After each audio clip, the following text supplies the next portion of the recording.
Қасқыр неге ұлиды? Ертеде халық деген бір кедей өмір сүріпті.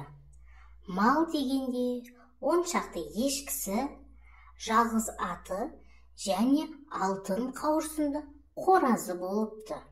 Ол кезде қораз айғай салып, ешкіде бақырмайды екен. Күндердің бір күнінде ақсиған түсі бар, адам қорқар түсі бар бір аң келіп, кедейдің екі ешкісін алып кетеді. Өзі барып тұрған қас күнем екен, қырды да кетті, депті халық күйініп кемпірі мен баласына. Ол өзі бізге қас, ешкілерді қырды, демек ол қасқыр ғой, деп қалды баласы сонда. Содан бастап қасқыр атанған екен. Қасқырлар кедейдің малын қыруды қоймайды. Кеш қарайғанда тіпті қамаулы тұрған ешкіні қораға түсіп, алып кететін болады. Ондайда ешкінің бар бітіретіні сақалы шошаңдап бақырады екен. Қораз болса, алтын қанатын қағып жіберіп, «Кукарику» деп айғайға басады. Онысы қасқырлар келді, қуа көр, деп халық атайға хабар бергенін деседі. Сол түн, сол күннен бастап қораз шақыратын болыпты, ешкі де бақыратын болыпты.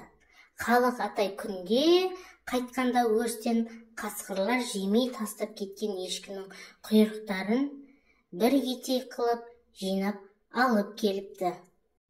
Бір күні кедейдікіне сақалы беліне түскен бір ақсақал келеді. Ол жауыздықпен күресу менің парызым еді.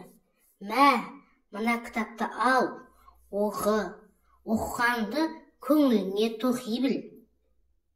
Ерінбесең дұшпанның құтыласың, деп кедейдің баласына бір кітап береді.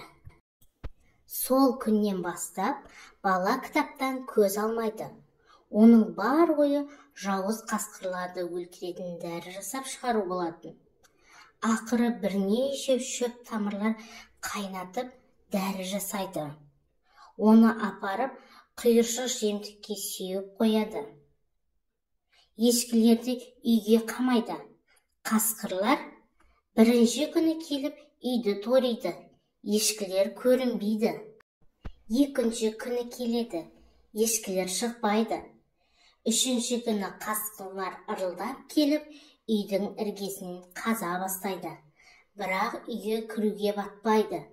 Ешкіден күдер үзген соң, жауыздар жемтікке жиналады. Қомағайлау біреуі келген бетінде арс етіп жемтікті қауып өтеді де, деп мұрнының шаншыла құлап түседі. Қалғандары басы алған жаққа қаша жөнеледі.